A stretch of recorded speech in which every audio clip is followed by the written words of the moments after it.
Good afternoon बच्चों, कैसे हो आप लोग। आज तो धूप बड़ी मस्त है ना। आप लोग धूप में हो तो जल्दी जल्दी नीचे चले जाइए अपने अपने रूम में और पढ़ाई करिए, ठीक है। चलिए, तो हम स्टार्ट करते हैं बुआ। आज हम लोग क्लास 10th का pair of linear equation in two variable को रिवीजन करने वाले हैं। तो जल्दी जल्दी सारे लोग आ जाइए यहाँ पे, है ना। लाइव तो है नहीं, लेकिन सारे लोग को बुलाइए अपने रूम में और सब लोग देखिए, क्योंकि ज्यादा टाइम हम लोग के पास अब है नहीं, है ना। आप लोग जल्दी से आ जाइए, है ना, और देखिए, और अपने दोस्तों को भी साथ में लेके और एक साथ बैठ के देखिएगा ना तो मजा आएगा। तो सारे लोग बैठ गए होंगे, है ना। तो स्टार्ट करते हैं। जैसा कि आप लोग स्क्रीन पे दिख रहा है चैप्टर का नाम, और हम अभी बोल भी दिए हैं। चैप्टर का नाम क्या है? तो pair of linear equation in two variable दिख रहा है ना आप लोगों का। अब ये होता क्या है उसको हम लोग जान लेंगे, है ना। तो चलिए स्टार्ट करते हैं। बुआ नहीं जाओ, देखो, है ना। तो इस तरह से हम लोग कर लेते हैं। तो इस तरह से हम लोग करेंगे, है ना। चलिए, तो देखिए वो आज हम लोग का ये चैप्टर है। इसमें याद रखना है, pair of linear equation in two variable जानने से पहले आपको लीनियर इक्वेशन के बारे में जानना है। ये लीनियर इक्वेशन होता क्या है, तो आप लोगों को याद होगा, है ना। क्योंकि रिवीजन हम लोग कर रहे हैं तो पहले से पढ़े होंगे, नहीं पढ़े हैं तो देख लीजिए। जैसे कोई भी इक्वेशन मान लेते हैं, X plus B Y plus C is equal to 0 के फॉर्म में है। तो इस फॉर्म में जो भी इक्वेशन होगा वो क्या होगा? Pair of linear equation. नहीं बुआ, पेयर थोड़ी है, यहाँ पे तो एक लीनियर इक्वेशन है ना, जिसमें कितना वेरिएबल है? टू वेरिएबल है। जो एक्स और वाई है ये क्या है? वेरिएबल। बट यहाँ पे ए बी सी जो है ना, ए बी और सी, वो क्या है? एक नंबर है, यानी बिलोंग्स टू रियल नंबर। मतलब रियल नंबर का मतलब क्या हो गया? ये रेशनल भी हो सकता है और इरेशनल भी हो सकता है। तो याद रखिएगा, pair of linear equation in two variable में सबसे पहले लीनियर इक्वेशन का फॉर्म ही होता है। लेकिन चूंकि हम लोगों का चैप्टर का नाम है पेयर ऑफ लीनियर इक्वेशन, है ना, तो यहाँ पे हम लोगों को कितने इक्वेशन होगा? टू इक्वेशन गिवन होगा। सबसे पहले यहाँ पे जैसे एक इक्वेशन ये है तो उसका क्या फॉर्म होगा, तो जानिए बुआ। सबसे पहले वो होगा एक a1x plus b1y plus c1 is equal to 0। ये तो हम लोग का फर्स्ट इक्वेशन हो गया। और सेकेंड इक्वेशन क्या होगा? a2x plus b2y plus c2 is equal to 0। तो टू इक्वेशन हो गया ना हम लोगों का, इसलिए हम लोग बोलते हैं चैप्टर का नाम pair of linear equation in two variable. और टू वेरिएबल क्या है? X Y. जरूरी नहीं कि सिर्फ एक्स और वाई ही होगा, इसके जगह पे यू भी हो सकता है और कोई दूसरा वेरिएबल हो सकता है। बट याद रखना एबीसी क्या होता है यहाँ पे? तो एक कांस्टेंट है ना, जिसका वैल्यू चेंज ना हो, जिसका वैल्यू चेंज ना हो। जैसे आपके दोस्त होंगे, आज बोल दिए कुछ, कल कुछ और कर रहे हैं, है ना। मतलब बोलते कुछ और है, करते कुछ और है, यानी उनका जो भी वैल्यू है वो तो चेंज हो रहा है ना। तो वो क्या हो जाएंगे? कांस्टेंट। नहीं बुआ, जिसका वैल्यू चेंज होता है उसको वेरिएबल बोलते हैं। लेकिन इसका वैल्यू एकदम चेंज ना हो, जो बोलेगा वही करेगा, तो वो क्या है? कांस्टेंट। याद रखिएगा, जैसे जितने भी नंबर होते हैं उसका वैल्यू चेंज नहीं होता है। अब सबसे पहले ये तो हम लोग जान गए चैप्टर का जो नाम था pair of linear equation in two variable. अब आखिरकार करना क्या है इसमें? तो सबसे पहले इसका सॉल्यूशन जानना है। सॉल्यूशन क्या होता है? तो हमारे पास देखिए, ये जो इक्वेशन था, ये जो इक्वेशन हम लोगों का था, इसमें कितना वेरिएबल था? टू वेरिएबल था। एक सेकेंड रुकिएगा आप लोग।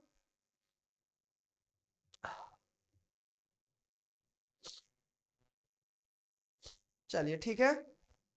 तो हम लोग का यहाँ वेरिएबल कितना था? टू वेरिएबल था ना। तो ये जो टू वेरिएबल एक्स और वाई है, इसका जो वैल्यू हम लोग फाइंड आउट करेंगे, यानी कि जो एक्स और वाई है इसका जो वैल्यू होगा, ताकि ये पूरा लीनियर इक्वेशन क्या हो? सेटिस्फाई हो जाए। तो वही एक्स और वाई का जो वैल्यू होगा वो इसका क्या कहलाएगा? सॉल्यूशन कहलाएगा। क्या कहलाएगा? सॉल्यूशन। आ गया समझ में? तो सॉल्यूशन भी आ गया। लेकिन आखिरकार सॉल्यूशन क्या हो सकता है? क्योंकि हमारे पास तो pair of linear equation in two variable है, इसका सॉल्यूशन क्या हो सकता है? हो सकता है, याद रखिए, कि जो हम लोगों का इक्वेशन गिवन हो, इसका सॉल्यूशन हम लोग फाइंड आउट करें, तो होगा क्या कि x का भी वन वैल्यू है ना, और एक y का भी वैल्यू है। या ये हो सकता है कि x का भी बहुत सारा वैल्यू है और y का भी बहुत सारा वैल्यू है। या ये हो सकता है कि x का एक भी वैल्यू ना है और y का भी एक भी वैल्यू ना हो। मतलब हम लोग यहाँ पे सॉल्यूशन की जब बात करते हैं, ठीक है, किसकी बात करते हैं? सॉल्यूशन की जब बात करते हैं, एक मिनट, जब हम लोग किसका बात करेंगे? सॉल्यूशन का। तो सॉल्यूशन में हम लोग क्या जाने कि हो सकता है कि सॉल्यूशन हो, है ना, मतलब सॉल्यूशन हो और नो सॉल्यूशन हो, मतलब सॉल्यूशन नहीं भी हो, नो सॉल्यूशन, और ये क्या हो, सॉल्यूशन हो। मतलब हम लोगों को क्या समझ में आया कि जो पेयर ऑफ लीनियर इक्वेशन होगा उसका सॉल्यूशन हो भी सकता है और सॉल्यूशन नहीं भी हो सकता। तो याद रखना है बुआ, आप लोग पढ़े हैं ना, याद आ रहा होगा कि सर जिसका सॉल्यूशन होता है ना, उस लीनियर इक्वेशन को हम लोग नाम देते हैं क्या, कंसिस्टेंट। क्या नाम देते हैं, कंसिस्टेंट, कंसिस्टेंट। लेकिन जिसका सॉल्यूशन ही नहीं हो, नो सॉल्यूशन, उस लीनियर इक्वेशन का क्या नाम आता है, इनकंसिस्टेंट। क्या होता है, इनकंसिस्टेंट। आ गया समझ में? तो इस तरह से आपको याद आ गया होगा। लेकिन यहां भी हम लोग पढ़े हैं कि सॉल्यूशन होगा यदि, ठीक है ना, तो क्या हो सकता है, यूनिक सॉल्यूशन हो। क्या हो, यूनिक सॉल्यूशन हो, या फिर क्या हो, मेनी सॉल्यूशन हो। क्या हो, मेनी सॉल्यूशन हो। तो याद रखना है बुआ, जो सॉल्यूशन निकलेगा हम लोगों का वो यूनिक सॉल्यूशन भी हो सकता है और मेनी सॉल्यूशन भी हो सकता है। याद आ रहा है ना? सबसे पहले तो हम लोग क्या जाने कि जो पेयर ऑफ लीनियर इक्वेशन है उसका सॉल्यूशन हो भी सकता है और नहीं भी हो सकता है। यदि सॉल्यूशन नहीं होता है तो उसको इनकंसिस्टेंट बोलते हैं, और सॉल्यूशन होता है उसको हम लोग कंसिस्टेंट बोलते हैं। बट कंसिस्टेंट में भी हम लोग क्या जाने कि सॉल्यूशन होगा यूनिक सॉल्यूशन। यूनिक मतलब समझ में आ रहा है ना, जैसे आप इस दुनिया में क्या हो, यूनिक हो, आपके जैसा कोई है क्या, नहीं ना, आपके जैसा फेस, आपके जैसा बाल, है ना, आपके जैसा बिहेवियर, तो आप क्या हो, यूनिक हो। हर इंसान इस दुनिया में क्या होता है, यूनिक होता है।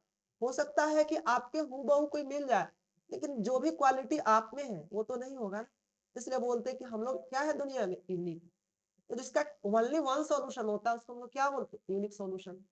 लेकिन कुछ ऐसे भी हम लोगों का सॉल्यूशन निकलते हैं जिसके बहुत सारे सॉल्यूशन होते हैं, तो बोलते हैं मेनी सॉल्यूशन, ठीक है, या इनफाइनाइट सॉल्यूशन।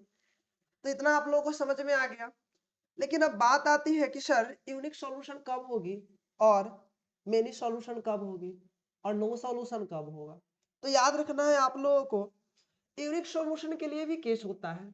इसमें आपको क्या पता होना चाहिए कि जैसे हम लोग के पास जो इक्वेशन था a1x, है ना, plus b1y plus c1 is equal to 0, और सेकेंड इक्वेशन क्या था, a2x plus b2y plus c2 is equal to क्या, 0।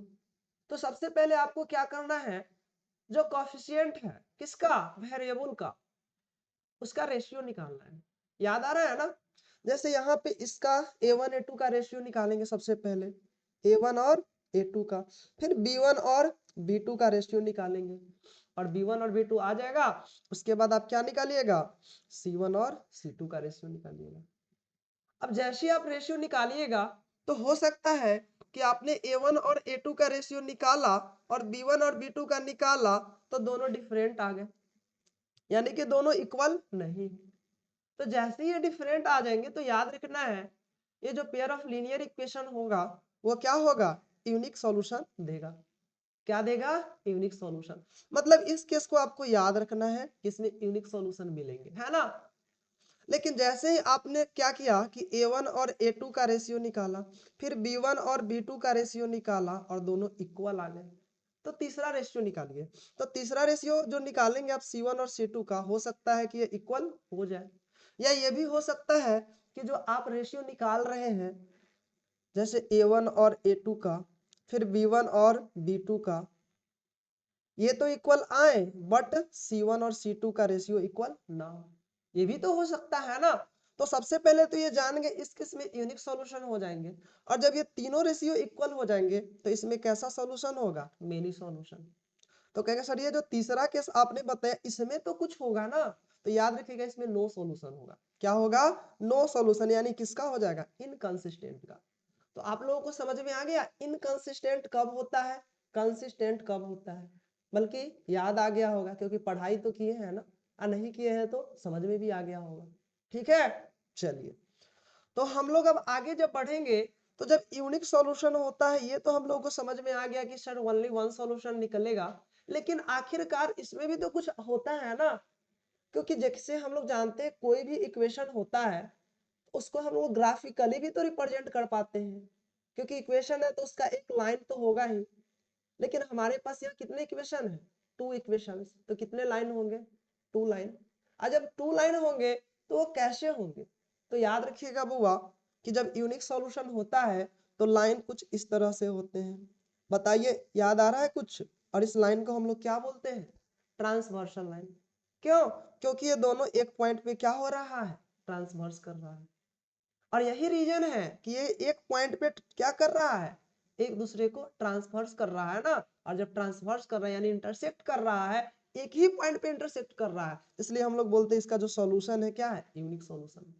बट याद रखिएगा जब मेनी सॉल्यूशन होगा तो जो 2 लाइन होते हैं है ना, 2 लाइन किसका? तो 2 इक्वेशन का, वो दोनों क्या होते हैं? कोइंसाइड होते हैं। क्या होते हैं? तो कोइंसाइड, यानी कि जैसे एक लाइन आपने ड्रॉ किया ये हुआ, और दूसरा जब लाइन ड्रॉ किए तो वो भी इसी पे आ गया। इसी को हम लोग क्या बोलते हैं? कोइंसाइड। तो आगे आप लोगों को समझ में कि जब यूनिक सॉल्यूशन होगा तो लाइन कैसा होगा?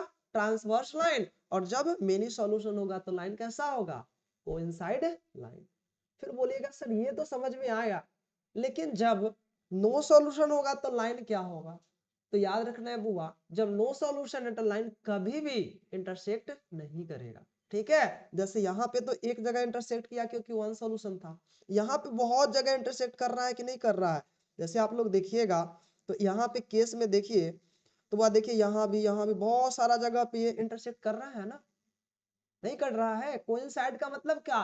दोनों एक ही लाइन होता है, इसलिए इसका मेनी सॉल्यूशन है। लेकिन जब बात आप करिएगा किसका? नो सॉल्यूशन का, तो इसमें जो दोनों लाइन होता है वो कुछ इस तरह से होता है। बताइए इस लाइन को हम लोग क्या बोलते हैं? बोलिए, जहां भी है बोलिए, सिर्फ देखिए नहीं, ठीक है? हाँ, इस लाइन को हम लोग पैरेलल लाइन बोलते हैं। तो ये समझ में आया कि जब नो सॉल्यूशन होगा तो इनकंसिस्टेंट होगा, और इनकंसिस्टेंट के लिए ये कंडीशन होता है, और इसका लाइन क्या होता है? पैरेलल। और पैरेलल लाइन कभी भी इंटरसेक्ट नहीं करता है ना, कहीं भी। याद रखिएगा कितना भी आगे आप ले जाइए, इधर भी ले जाइए, कभी इंटरसेक्ट नहीं करेगी। तो यहाँ पे नो सॉल्यूशन होता है। आप लोगों को समझ में आया कि नहीं आया? समझ में आ गया? तो इतना आप लोग कर सकते हैं। ठीक है, तो सबसे पहले हम लोग तो चेक कर लिए ना कि जो हम लोग का पेयर ऑफ लीनियर इक्वेशन है वो कंसिस्टेंट होगा या इनकंसिस्टेंट। कंसिस्टेंट कब होगा, इनकंसिस्टेंट कब होगा, ये भी पता चल गया। और कंसिस्टेंट में दो केस आते हैं, या तो यूनिक सॉल्यूशन आएगा नहीं तो मेनी सॉल्यूशन आएगा। यूनिक सॉल्यूशन के लिए क्या केस होता है और मेनी सॉल्यूशन के लिए क्या केस होता है, उसका लाइन क्या होगा और इसका लाइन क्या होगा, सब समझ में आ गया? अब बात आती है कि सर जब सॉल्यूशन होगा तो सॉल्यूशन का जो प्रोसेस है या जो मेथड है वो भी तो कुछ होगा ना। तो याद रखना है बुआ, सबसे पहले आपको यहाँ पे तो आप लोग समझ गए ना, यहाँ पे कि हम लोग जब बात किए थे पेयर ऑफ लीनियर इक्वेशन का तो ये था। इसके बाद यहाँ पे दो पेयर, ये तो क्या था? लीनियर इक्वेशन का फॉर्म। और 2 इक्वेशन है हम लोगों का, इसलिए 2 इक्वेशन हम लोग यहाँ पे ले लिए। सॉल्यूशन यानी कि value of X and Y which satisfied linear equation. तो जो भी वैल्यू आएगा वो क्या हो सकता है? तो हमने बोला या तो कोई वैल्यू नहीं आएगा नहीं तो एक वैल्यू आएगा, यानी सॉल्यूशन 1 हो सकता है, नहीं तो सॉल्यूशन नहीं हो सकता है। सॉल्यूशन में याद रखना है होगा तो याद रखना है कंसिस्टेंट, और नहीं होगा तो इनकंसिस्टेंट। और इनकंसिस्टेंट का ये जो है हम लोगों का क्या होता है? इसका कंडीशन होता है। और कंसिस्टेंट होगा तो या तो मेनी सॉल्यूशन होगा नहीं तो यूनिक सॉल्यूशन होगा। यूनिक सॉल्यूशन होगा इसका कंडीशन ये हो गया, और मेनी सॉल्यूशन का कंडीशन ये हो गया। जब मेनी सॉल्यूशन होते हैं तो इसका जो लाइन होता है कोइंसाइड होता है, लेकिन जब यूनिक सॉल्यूशन होता है तो इसका लाइन ट्रांसवर्सल होता है। आ गया सब लोगों को समझ में? लेकिन अब बात आएगा कि सर सॉल्यूशन होता कैसे है, इसका मेथड क्या है, ये भी तो बता दीजिए। तो हम लोग अब क्या जानने वाले हैं इस पेज पे? मेथड ऑफ या method to find solution. Method to find solution.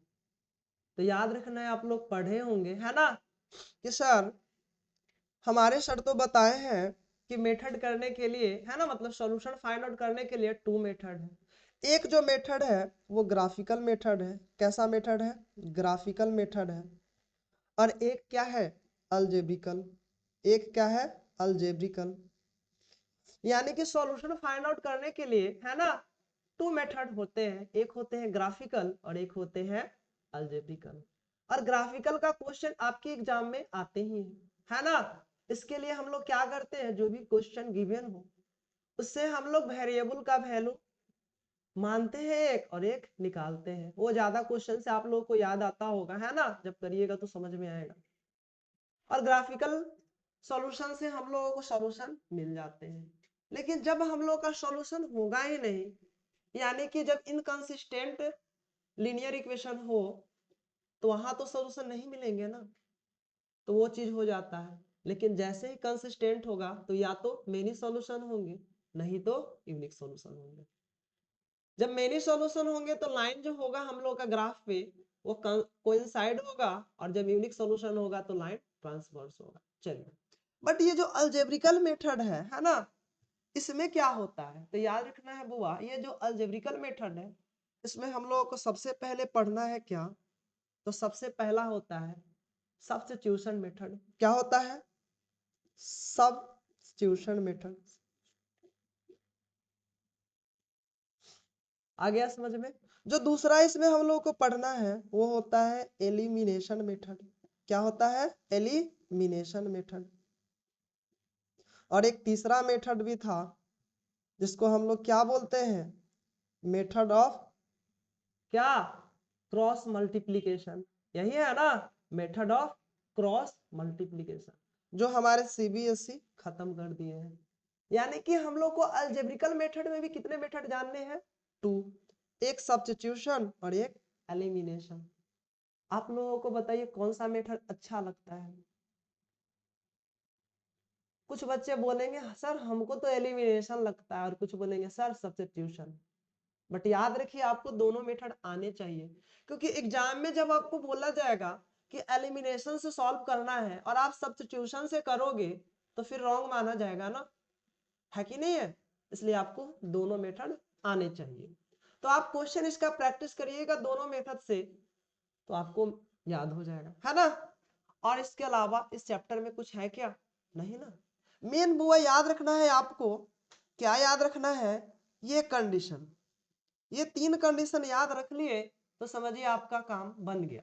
और यदि याद नहीं है तो ज्यादा दिक्कत होगी, क्योंकि यहां से हम लोग को पेयर ऑफ लीनियर इक्वेशन देने के बाद, ठीक है, एक ऐसा इक्वेशन देता है जिसमें k दे देता है या p दे देता है और बोलता है उसका वैल्यू फाइंड आउट करो, तो ये कंडीशन से हम लोग आसानी से निकाल लेते हैं।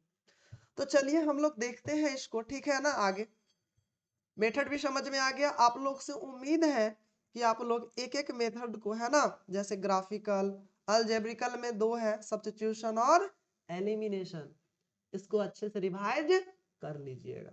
ठीक है, सब लोगों को समझ में आया कि नहीं आया से बताइए। आ गया?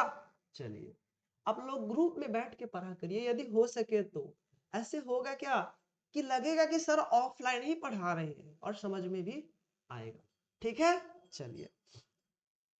तो सबसे पहले एक क्वेश्चन हम लेते हैं और उसको करके बताते हैं। आप लोग तैयार है क्या?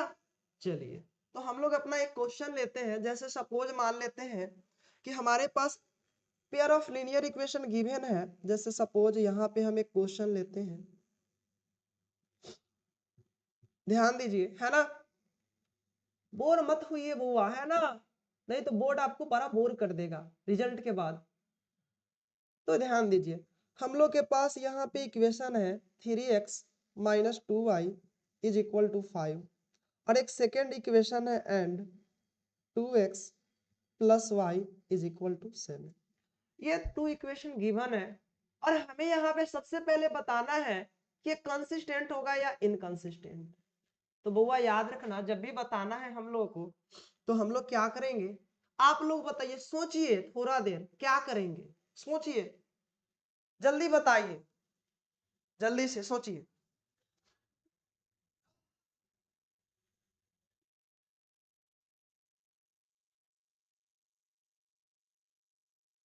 सोच लिए क्या बुआ? कहेंगे सर हम तो सोचे ही नहीं, और कुछ बच्चे बोलेंगे सर हम तो बना लिए। तो याद रखना है बुआ, सबसे पहले जब याद रखिएगा मैथ में हम लोग सॉल्यूशन करते हैं ना, तो सबसे पहले हम लोग क्या कर रहे हैं, सॉल्यूशन यहाँ पे लिख लेंगे।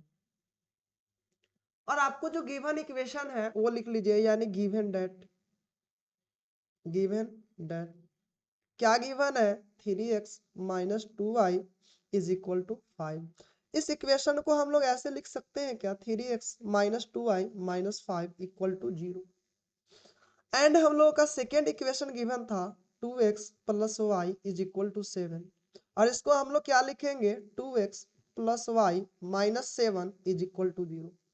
ऐसा क्यों किया हम लोगों ने, क्योंकि हम लोगों ने पढ़ा है कि जो पेयर ऑफ लीनियर इक्वेशन है उसका फॉर्म क्या होता है, ax plus B Y plus C is equal to 0। So हम लोगों ने RHS को 0 कर लिया ताकि एक फॉर्म हम लोगों का बन जाए इक्वेशन का। अब यहां से आप जब कंपेरिजन करिएगा इसको, है ना, a1x plus b1y plus c1 is equal to 0, यानी कि जो फॉर्म हम लोग पढ़े थे, है ना, आप लोग को बताएं ये चीज, इससे जब कंपेरिजन करेंगे तो बताइए a1 a2 ये सब का वैल्यू क्या होगा। तो ये रहा हम लोग का बुआ फर्स्ट इक्वेशन, और ये रहा हम लोग का सेकेंड इक्वेशन। तो हेयर हम लिख सकते हैं क्या कि a1 का वैल्यू क्या होगा और a2 का क्या होगा। तो बुआ फर्स्ट इक्वेशन में जो x का कोएफिशिएंट होता है, x का कोएफिशिएंट कौन है, 3, तो ये 3 a1 हो गया। और सेकेंड इक्वेशन में जो x का कोएफिशिएंट है वो क्या हो जाएगा, a2। फिर हम लोग b1 निकालेंगे और b2 निकालेंगे। तो जो y का कोएफिशिएंट है फर्स्ट में कौन है, -2। ध्यान देना है, बहुत सारे बच्चे 2 लिखते हैं, है ना, ध्यान देना, माइनस रहे तो माइनस लिखना है।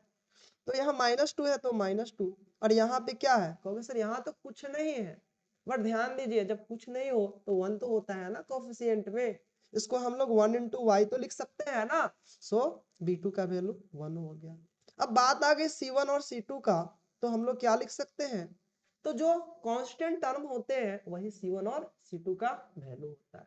तो c1 का वैल्यू यहाँ पे है -5, तो हम लोग लिख लेंगे -5, और c2 का वैल्यू है -7, तो हम लोग लिखेंगे -7। सब लोगों को ध्यान में आ रहा है ना, ऐसे ही करते हैं ना। अब आप लोगों को कंसिस्टेंट और इनकंसिस्टेंट बताना है, तो आप लोग क्या करिए, रेशियो निकालिए, किसका, याद आ रहा है, a1 और a2 का, b1 और b2 का, c1 और c2 का, आ रहा है ना समझ में। तो सबसे पहले जब हम लोग निकालेंगे a1 और a2 का रेशियो, तो क्या आएगा, तो a1 बउआ देख लो 3 है तो 3, a2 2 है तो 2। अब ये तो कटने वाला है नहीं और सिंप्लीफाई इसको कर नहीं सकते हैं, सो ये रेशियो हो गया। अब हम लोग निकालते हैं b1 और b2 का रेशियो। तो b1 और b2 का रेशियो देखिएगा तो -2 है तो -2, और नीचे यहाँ 1 है तो 1। इसको सिंप्लीफाई करिएगा तो -2 आएगा। यहां से आपको समझ में कुछ आया कि नहीं आया, कि सर आपने जो फाइंड आउट किया यहाँ पे, ये आया 3/2 a1/a2 और ये आया -2।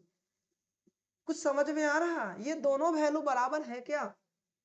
आपको बोला जाए आप बस के ऊपर चढ़िए या आपके ऊपर बस चढ़े, बताइए दोनों सेम है क्या, बोलिए, आपके ऊपर बस चढ़े या आप बस के ऊपर चढ़िए, सेम है। कहेगा सर हम बस पे चढ़ेंगे तो कुछ नहीं होगा, लेकिन बस हम पे चढ़ेगी तो फिर हम देखने के लिए नहीं रहेंगे, बाकी भीड़ तो लगेगी, है ना। दोनों सेम तो कैसे हो सकता है।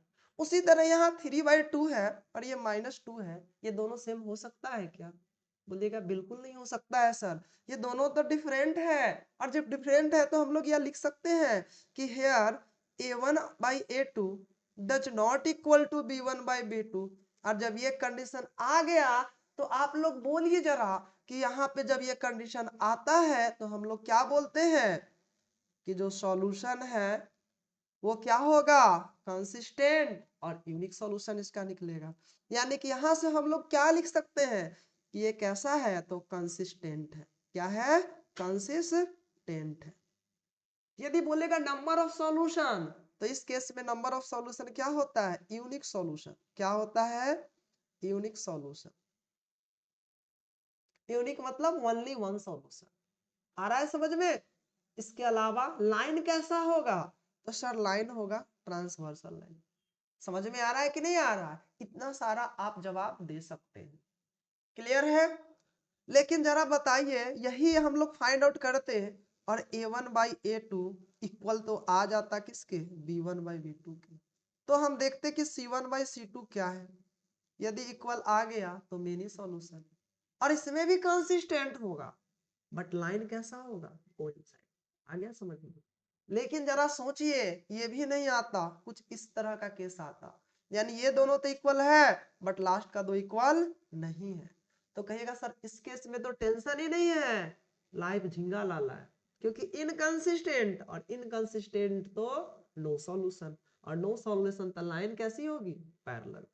आ गया?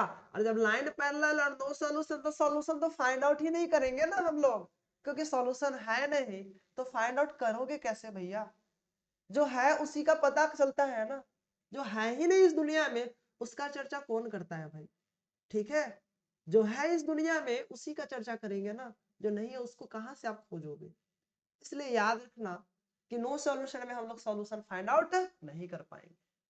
तो सबसे पहले इतना सारा चीज तो हम लोग देख लिए है ना, अब आप लोगों को ये सब रिवीजन कर लेना है अच्छे से, और क्वेश्चन से हम लोग क्या करेंगे, फिर आगे जो भी होगा क्लास, उसमें हम लोग अलग अलग मेथड से सॉल्यूशन करेंगे। ठीक है, तो आज हम लोगों ने क्या समझा, सबसे पहले हम लोगों ने ये समझा है ना, बुआ ध्यान दो यहाँ पे,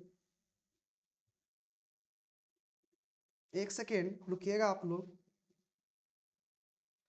देखिए यही चीज हम लोग पढ़े हैं ना, pair of linear equation in two variables. Linear equation का फॉर्म ये होता है। अब पेयर ऑफ लीनियर इक्वेशन है तो हम लोगों ने टू इक्वेशन लिया, इसके बाद सॉल्यूशन की चर्चा हुआ कि एक्स और वाई का ऐसा वैल्यू जो इक्वेशन को सेटिस्फाई करता हो, है ना। जैसे आप उसी को दोस्त बनाते हो जो आपके क्वालिटी को सेटिस्फाई करता है, या आपके हर बात में कुछ नाराजगी दिखाता हो, जिससे मन मिलता है, वही दोस्त होता है ना। उसी तरह एक्स और वाई का ऐसा वैल्यू जो एक्स और वाई में डालने पे, यानी एक्स और वाई की जगह डालने पे इक्वेशन को सेटिस्फाई करे, यानी मन से मन मिले, तो इक्वेशन का सॉल्यूशन होगा। यदि ना मिला तो फिर सॉल्यूशन नहीं होगा। और सॉल्यूशन की जब हम लोग बात करते हैं तो बुआ कितने सॉल्यूशन होते हैं, या तो नो सॉल्यूशन, नहीं तो सॉल्यूशन होंगे, और सॉल्यूशन होंगे तो कंसिस्टेंट, और नो सॉल्यूशन तो इनकंसिस्टेंट। और इनकंसिस्टेंट के लिए हम लोग जानते हैं ये कंडीशन, याद आ गया। बट कंसिस्टेंट आए तो या तो यूनिक सॉल्यूशन होगा, नहीं तो मेनी सॉल्यूशन होगा। यूनिक सॉल्यूशन होगा तो ये कंडीशन, और मेनी सॉल्यूशन होगा तो ये। आ रहा है ना समझ में? लेकिन जब यूनिक सॉल्यूशन होता है तो लाइन कैसी होती है, ट्रांसवर्स, और मेनी सॉल्यूशन में लाइन कैसी होती है, कोइंसाइड, और यहाँ तो लाइन होती थी पैरेलल। आ गया समझ में? चलिए, फिर हम लोगों ने पढ़ा था मेथड टू फाइंड सॉल्यूशन। तो कितना मेथड, टू, ग्राफिकल मेथड और एक अलजेब्रिकल मेथड। ग्राफिकल में हम लोग तो ग्राफ पे ड्रॉ करते हैं, है ना, और अलजेब्रिकल में हम लोग को है तो तीन मेथड, है ना, बट हम लोग दो ही मेथड पढ़ते हैं, क्योंकि सीबीएसई हमारा बोर्ड क्रॉस को हटा दिया। तो हटाया तो फिर क्यों पढ़ना है, ऐसे सिलेबस हम लोग का इतना सारा है ना। कितना अच्छा होता कि एलिमिनेशन को भी हटाता और एक ही मेथड होता, इसको भी हटा देता, मजा आता ना। बट है ना बुआ, हटाया तो नहीं है, पढ़ना पड़ेगा। फिर हम लोगों ने एक क्वेश्चन यहाँ पे लिया, है ना, और यहाँ यह जानने का प्रयास किया कि ये जो लीनियर इक्वेशन है वो कंसिस्टेंट है या इनकंसिस्टेंट, है ना। तो हम लोग जब चेक किया यहाँ पे, तो सबसे पहले याद रखना, जो फर्स्ट इक्वेशन था उसमें हम लोग a1 b1 c1, second equation जो था उसमें हम लोगों ने a2 b2 c2 लिख दिया। इसके बाद रेशियो निकाला तो पता चला कि a1/a2 का रेशियो और b1/b2 का रेशियो दोनों क्या है, डिफरेंट है। और डिफरेंट है तो हम लोगों ने ये सारा लिखा और बोल दिया कि ये पेयर ऑफ लीनियर इक्वेशन क्या है, कंसिस्टेंट है। और कंसिस्टेंट है और उसमें भी इसका सॉल्यूशन कैसा है, यूनिक। ठीक है, और लाइन कैसा है, ट्रांसवर्सल लाइन। ठीक है, लेकिन हम लोगों ने बोला जब इस तरह का कंडीशन आया होता तो नो सॉल्यूशन होता, और यदि इस तरह का कंडीशन होता a1/a2, ये तो बराबर हो जाता b1/b2 के, और ये बराबर हो जाता c1/c2 के, यानी तीनों बराबर होता। तो मेनी सॉल्यूशन, और याद रखिएगा मेनी सॉल्यूशन में भी हम सॉल्यूशन फाइंड आउट नहीं करते हैं, यानी जब भी सॉल्यूशन फाइंड आउट करना होता है तो हम लोग सिर्फ यूनिक सॉल्यूशन में फाइंड आउट करते हैं, और यहीं से आपके एग्जाम में क्वेश्चंस आते हैं। उम्मीद है आप लोगों को ये लेक्चर समझ में आया होगा, और ना आया हो तो फिर से देखिए और दोस्तों को भी दिखाइए ताकि उनको भी कुछ समझ में आए। और उसके बाद एग्जाम खत्म हो, जो कर रहे हो भैया करते रहो, मूवी देख रहे हो मूवी देख लो, रील्स देख रहे हो रील्स देख लो, जो काम करना है आपको कर सकते हो, बट अभी पढ़ने का समय है, पढ़ाई कर लिया करो भैया, है ना, नहीं तो जीवन भर पछताना होगा। काश ऐसा होता, है ना, तो अभी हो सकता है आप करो। चलिए ठीक है, आज के लिए इतना ही, फिर मिलते हैं नेक्स्ट क्लास में, तब तक के लिए बाय। ओके।